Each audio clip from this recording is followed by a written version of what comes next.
Good morning. Good morning. I see you. Today we're going to talk about when cursing is just too much. And of course, from the cradle to stay out the grave, what are you putting in your body?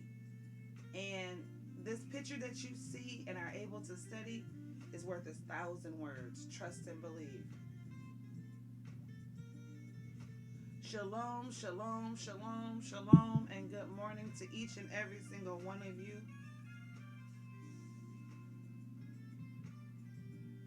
It's a Monday morning.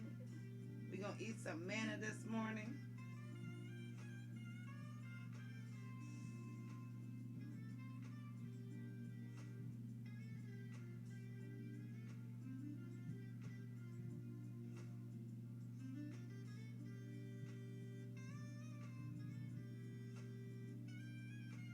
We want to talk to you this season to really enlighten how can you be a better person? How can you be a better you?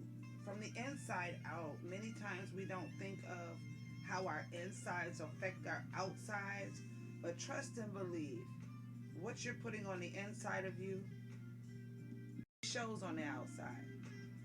So you want to be mindful of that. In just a few minutes, we're going to hear from James Gill, and we're going to talk to you about what you need to know when you're eating and you're really talking about changing your diet. You might want to think about that. How does it sound? How does it look? How does it feel?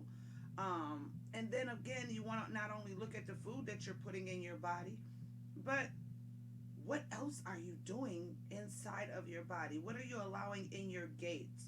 What are you accepting in your gates? All that junk going in is junk coming out. What are you putting in your mind, your body, your soul? What are you eating spiritually? What are you eating naturally? Just for those who are joining us right now, good morning, good morning, good morning. Got my head wrapped. Got to go get the wrap. Had to get it together over here. Excited about what's yet to happen in every fashion of our life. We know that it's 365 Black. And that That is powerful.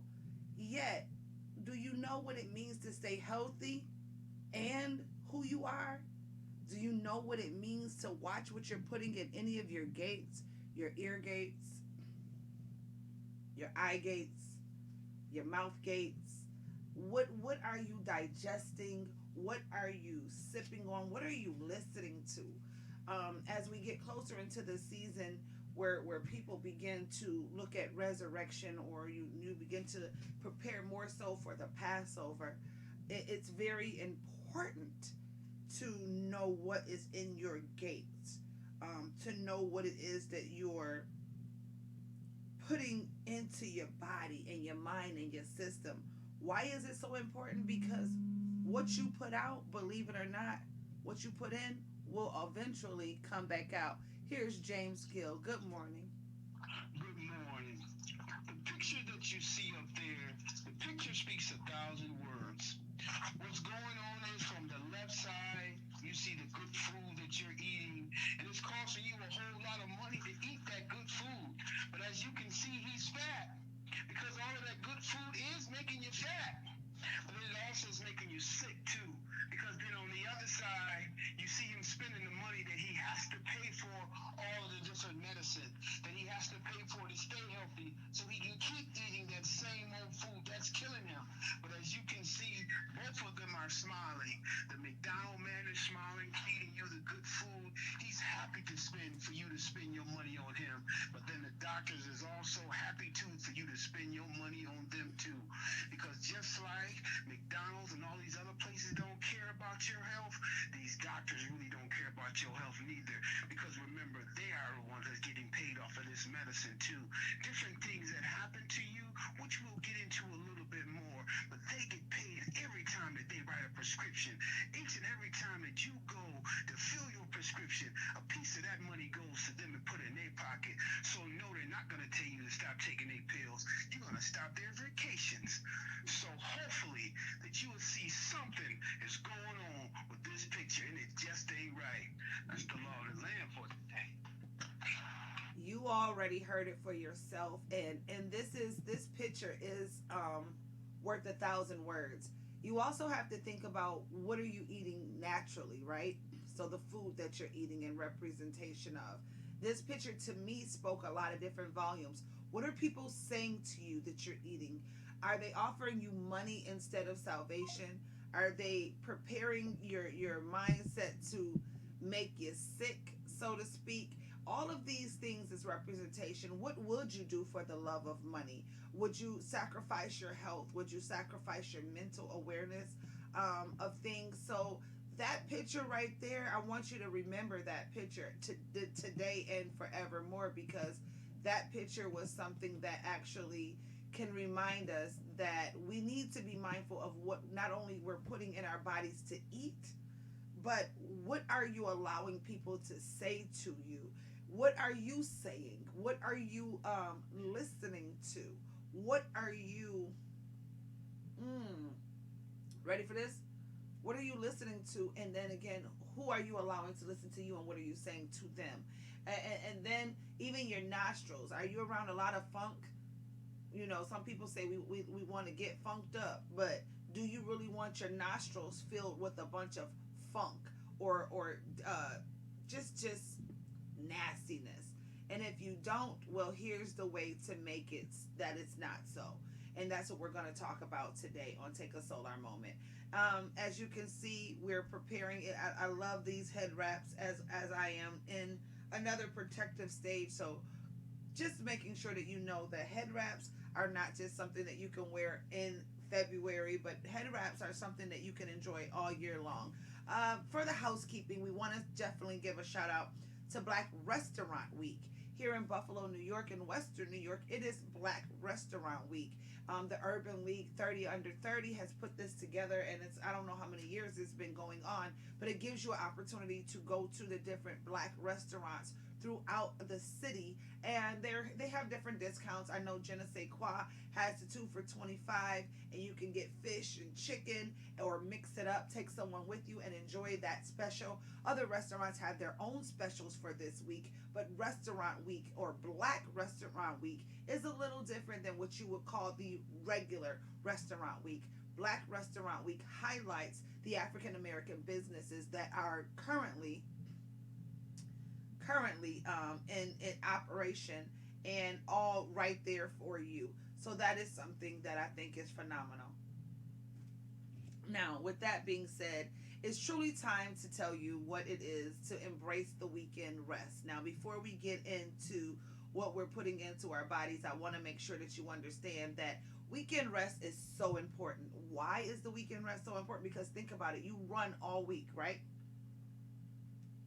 Now, there are some of you, and I learned this just by conversation. I've been talking to James so much about ways that you can get healthy and things, different mechanisms. Everybody think that getting healthy is the same for everyone, but some of you may be like me. Now, watch where we go with this. I'm always on the go. So what I put in my body is like little to none at times, and there are times where I just eat to eat, not necessarily eating to live or to stay out the grave. I'm just eating. If it's an apple, I might eat it. If it's a granola bar, I might eat it. But if it's a slice of pizza or something like that, I might eat it, right? But for me, I tend to be a little bit more careful what I like to listen to, when I like to listen to it, and how things are delivered to me, right? So on top of talking to James, who is, and others like you, Way to Glory, you guys are into fitness, you are into ways to live healthy. But my aspect on living healthy is the conversations that you have with people and the way that those conversations are had. So on top of enjoying the weekend rest, it gives your mindset a chance to restart a lot of the things that you may have not even known was still in your processing, or it gives you a chance to process the things that you still have going on. So weekend rest allows you to digest. That's the word I'm looking for. To digest a lot of the things that have gone on through the week, good, bad, or indifferent. For some people like me, we consider that weekend rest to be the Sabbath, and the argument goes, well, how do you call it a rest if you're in church all day? Well, check this out. My rest is in Him, not in the world. It is a rest to not go and listen to a boss talk about work. It is a rest to not run the course, the street, so to speak, and have to do the shopping and the picking up and the dropping off. It is a rest to be able to turn on the music and know for 24 hours, I don't really have to be bothered with anything. So that's the weekend rest that I am referring to. The weekend rest also comes with an opportunity to digest the things that may throw you off. That's right. We have to regroup. And in doing so, today I wanted to just ask, for some of you, do you ever notice some of the things that as you're taking your rest, the words that play in your ears and in your mind?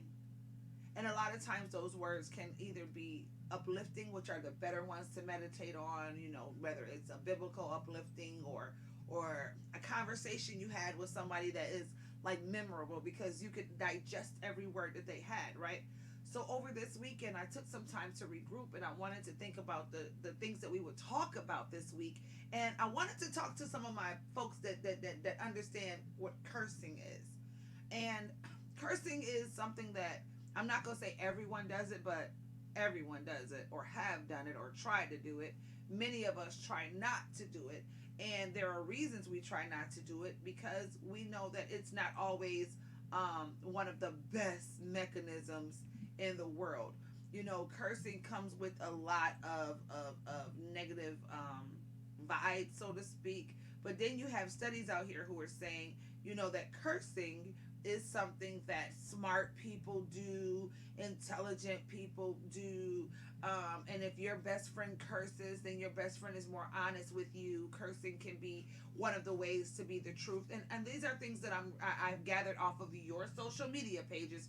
And I wanted to talk about that this morning just a little bit. But they say that if your best friend is If you have a best friend who curses a lot, then your best friend is very honest. And it also says that these are intelligent people, that intelligent people curse a lot to get their point across because they have nothing else to lose. Hmm. I wanted to talk about this because I think it bothers me more than anything that today's age children have no respect, right? A lot of young people, you can enter into an area where they are, and as an elder you walk in, and if they are dropping the F-bomb, M or F-bomb or any other bomb, they tend not to budge when you walk in. What sometimes make it worse is when you walk in and you sound like them.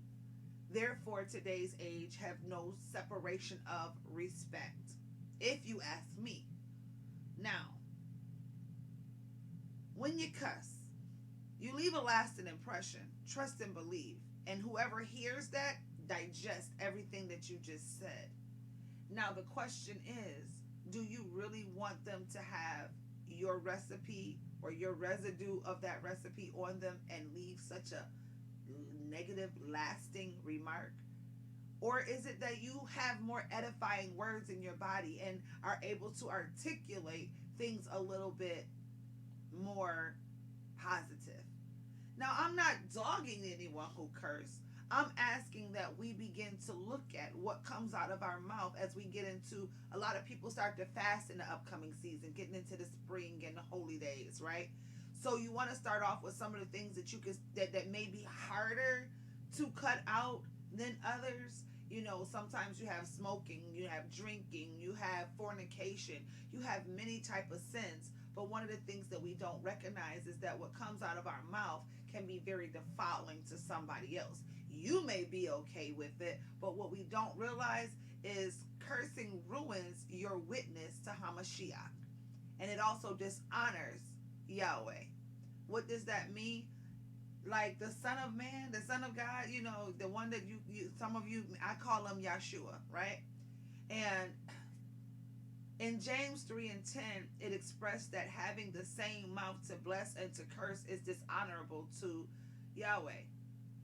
When you are a follower of Christ, you are representing him, not only in what you do, but in what you say, think, and feel.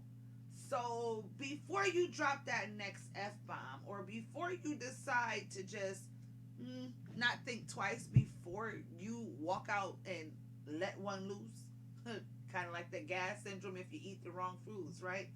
Maybe you should be more considerate of your witness to somebody else. Cursing doesn't lift up you or others. It really doesn't. Believe it or not, studies have shown that curse words are more detrimental than it would be to actually hit a person.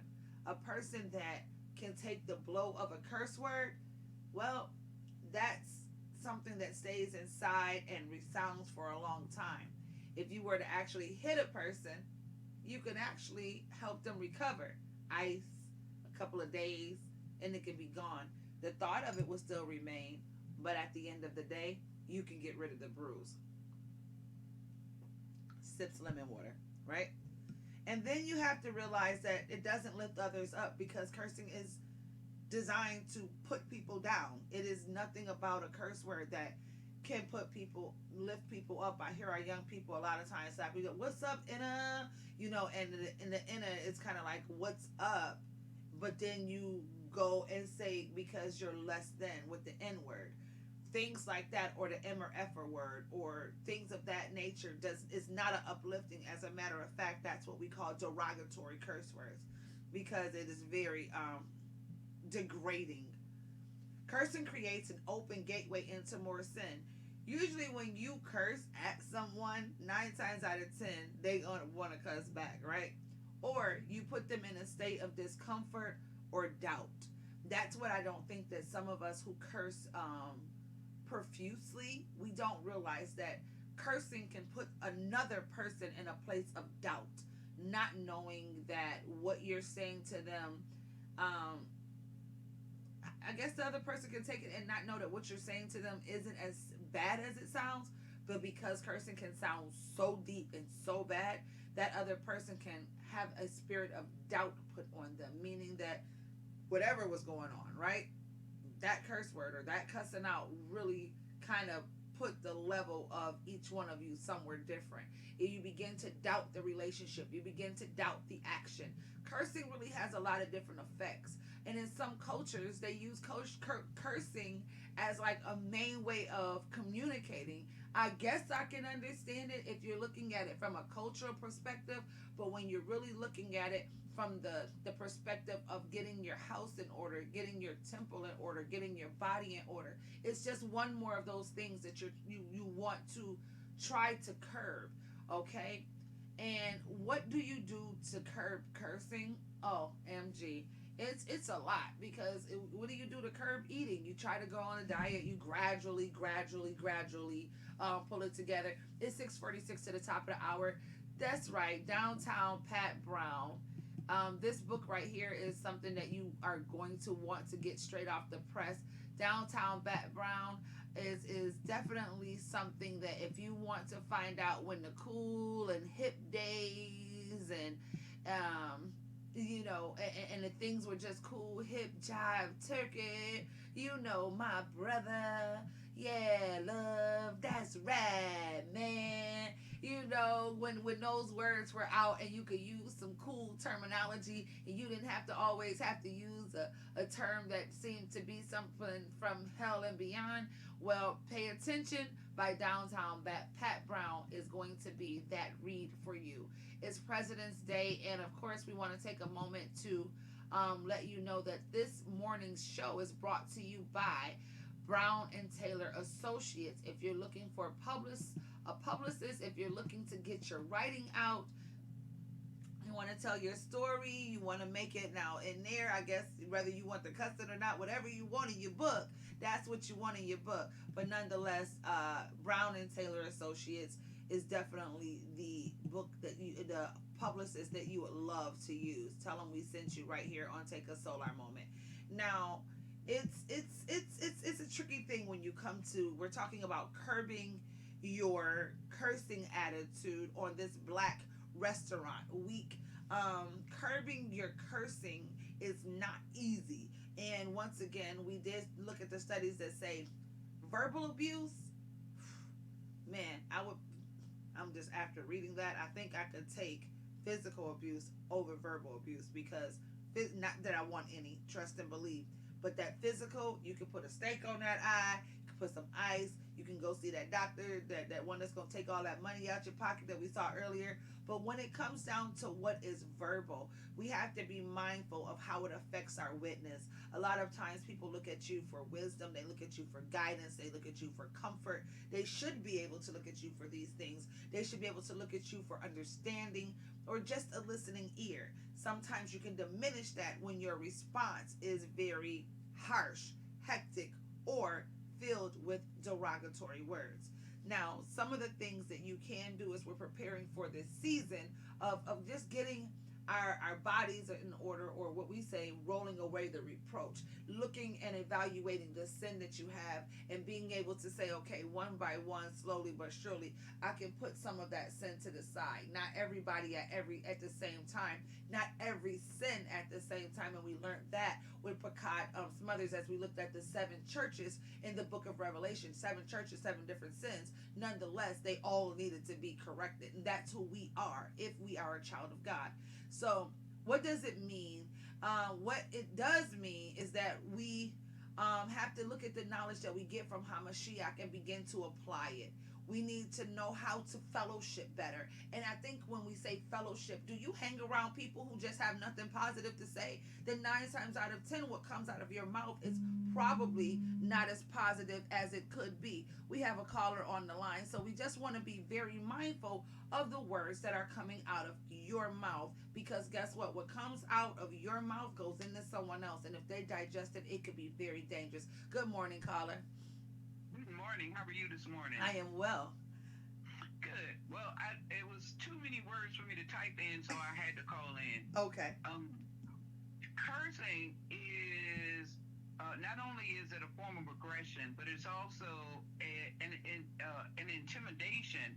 But there's nothing positive, no matter what curse word you use, whether it's the F bomb or whatever it is, there is nothing positive about a curse word. So what you speak out in the atmosphere is what you're drawing in and what you're projecting to other people. You are hurting people spiritually. How do we say we represent Christ when we're saying negative things and we're releasing negative things in the atmosphere? You can't be double-minded. On one side, you're a positive influence, but on the other side, you're a negative influence. That's a double-minded person. And so it says in the Bible says that that God hates a lukewarm church. Yes. You're lukewarm when you can't be, when you're not one or the other. If you're both, then that's a lukewarm church. And the Bible clearly states that he hates a lukewarm church. And so how do you represent Christ if you are double-minded in your language? Because the Bible says that there's the power of life and death is in the tongue. And so are you lifting up people or are you bringing them down? You can't do both. Listen, you just said it, and that is very important. And as we're getting closer to the holy time, Passover is coming, Abib is coming, which is the New Year. That's coming first. That's the end of March. March 24th is the New Year, and then you're looking at Passover coming April 6th. But what I'm preparing others for that may not keep the Passover, right? And this is Ladoris, who joins us on Thursdays. What I want to prepare the people for is a lot of folks is ready to fast. You know, whether your church is doing the Daniel's fast or, you know, the 50-day count up to whatever fast, the resurrection, whatever the fast is that you're getting ready for, you want to make sure that your house is in order. Right. Now, when we unleaven, and we're going to go through that in a couple of weeks, and actually in a few weeks, we're going to talk about what it means to unleaven, and that is to get sin out of your house, right? We call it spring cleaning in some aspects. But when you really look at what the Bible tells us, like you just said, and I couldn't have said it better, you have to figure out whether hot or warm. Well, somebody may say, I hear you, I got rubber bands just for you. I've been doing this a long time. Okay, that may be what you're saying today. But if you trust the process, anything that you are doing can be relearned, and believe it or not, it may take time. No one is saying that during this time you're cursing or you're overeating or you're smoking or you're drinking is going to leave overnight. But are you putting these things in perspective? Are you thinking about the effect that it has on others? Are you trying to curb some things? I know it says, I've been trying to curb what I eat. I'm trying. Good morning, Evangelist. Good morning, Myrna. Good morning, Kamal. Good morning, Kelly. Good morning, each and every single one of you. Good morning, Deacon Woody. Good morning, all of you. You know, today we've just been talking about, really, if I had to put a title on it, as the preacher would say, if I had to label this message, I would tell you what you're putting in is starting to come out. And you're hanging around them cussing, drinking, cussing, fighting folks, and I'm starting to see you bring it up in the church. You feel me? You're hanging around the glutton and you always at the smorgasbord, so to speak, but you have not feasted on your word in the Bible, right? So of course, what are you going to end up being? You're going to be glutton, spiritual glutton. You're going to eat it up when you can because you're not getting it on a constant basis.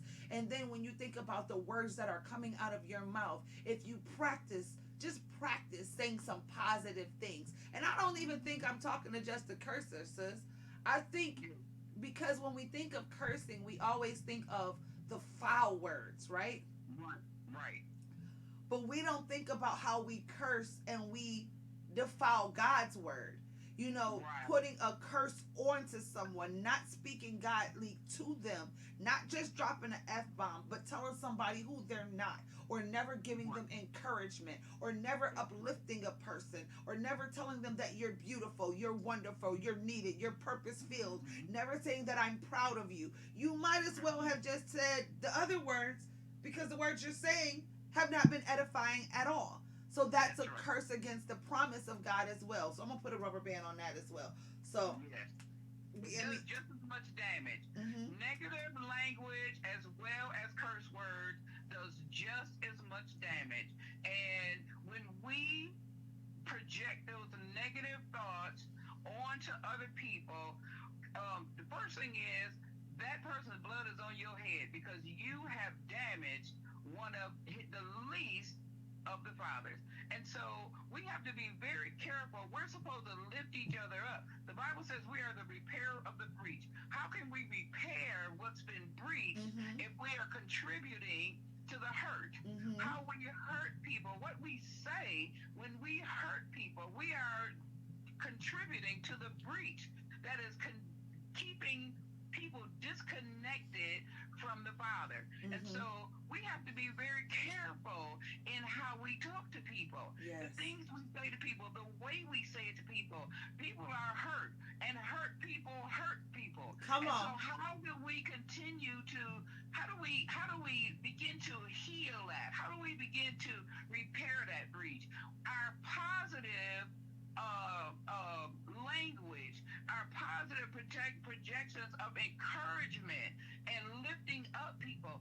That's what represents Christ, not Listen. any negative conversation. Because every negative conversation, every downgrading, every demeaning, every belittling Mm-hmm, comment that we make, then mm-hmm. we are totally opposite of who Christ is.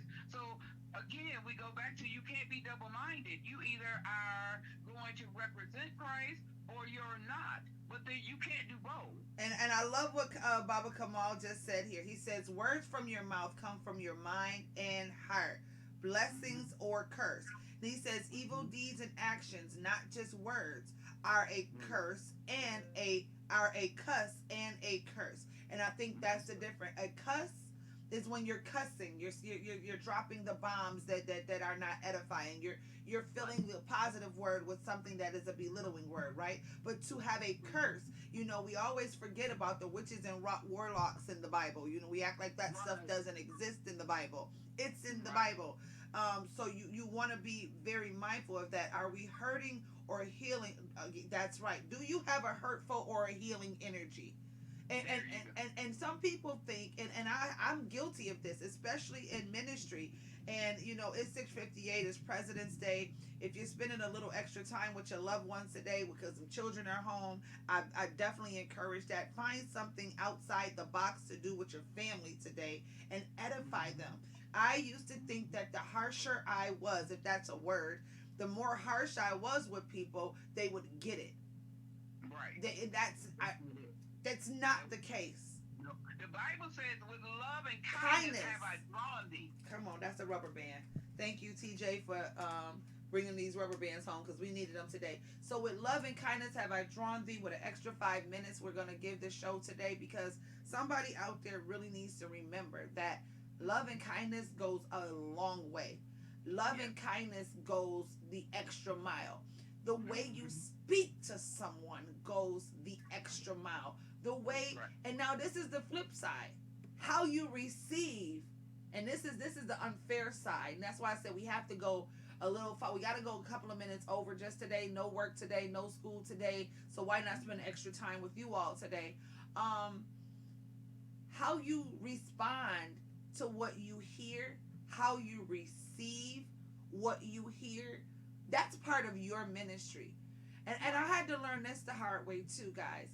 Just because someone is rude to me, just because someone curses at me or tries to cuss at me, right?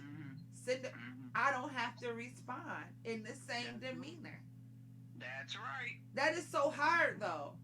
Yeah, it's very hard. Listen, you just talked about, I want to say this real fast. You just talked about the Feast of Unleavened, and I actually have been studying that over the past couple of days because I want to learn more about it before that time comes. And one of the biggest things that I've gotten out of it is the leaven is the sin that so easily besets us. Yes. Those little things that we think, and cursing and cussing and negative language, all of that falls into place.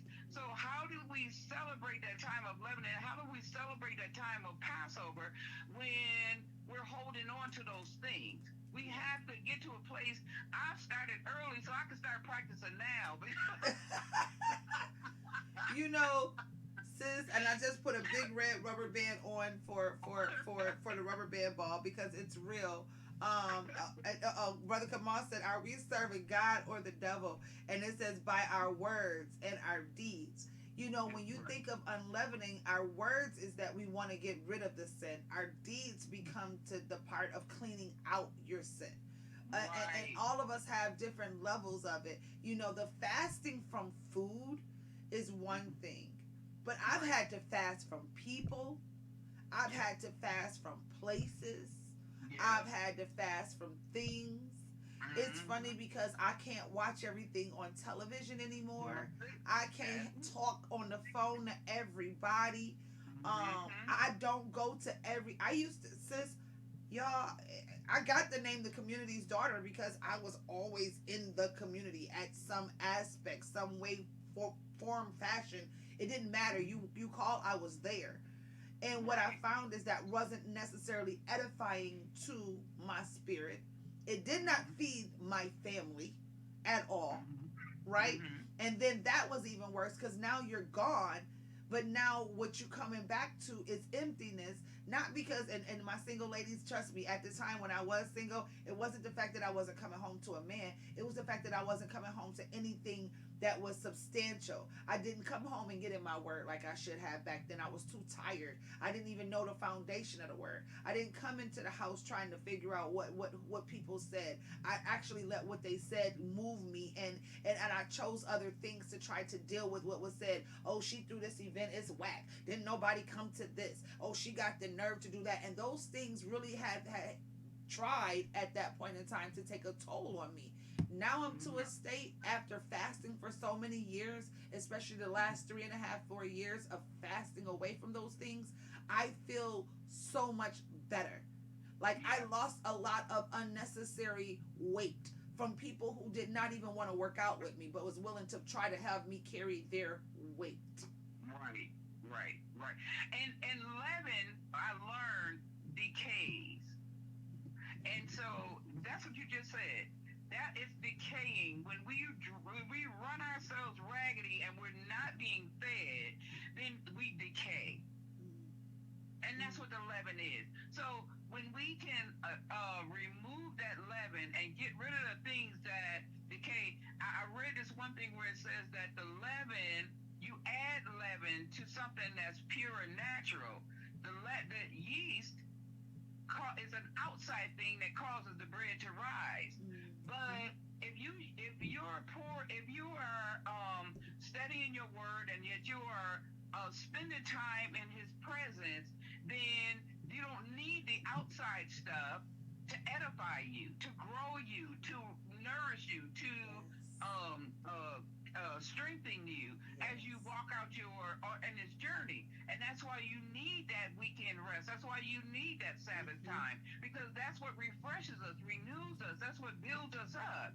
But the outside stuff, the social media, the TV, our jobs, there's too many activities. All those things, those are decaying. Yes, that is I'm gonna put I'm gonna put another big rubber band on because self-preservation. You don't want to decay. That picture that was on here earlier of the overly fat guy standing between the fast food, the money, the doctors, the greed. That is what we look like when we start decaying. He looks plump, but there's no substance there. There is he's being depleted from his finances to his body to his mind to his skin. And I mean, we're going to talk about that later in the season because it's already 7:05. Promise you 5 more minutes. Sis, and I ain't messing with you because you know we could keep going when it comes down to it. But when you said it, decay, What are you can you preserve? Later on this week we're going to talk about the political preservation that's about to happen, which is getting us ready for the presidential year. This Witness Wednesday we got a nice little surprise for you, so stay tuned. One of you may be the winner of an upcoming book, because remember, Brown and Taylor Associates brought to you today that information. Big shout out to all the black restaurants here in Western New York who are doing their thing. That's right, Je ne sais quoi, Fat Cats, the Manna. Look, all of you who are out there doing your thing, we want to thank you. Special big shout out, of course, to Je ne sais quoi, one of our very own sponsors, and have been for the last 2-3 seasons. So it's wonderful to be able to shout you out during this time and other times. Ladoris, I want to thank you so much because I know it's early over there in the spring. Yes, ma'am. 5:06. Ooh, yeah. So if you know like I know and you're going to do like we do, take this solar moment and don't forget, go to YouTube and on Anchor, Spotify. I can't keep up with all of the things that the Lord is blessing this platform with as we speak. So maybe you don't want to watch, but you want to listen. We have a link available for you to do just that. Thank you so much for taking a solar moment on this Manna Monday.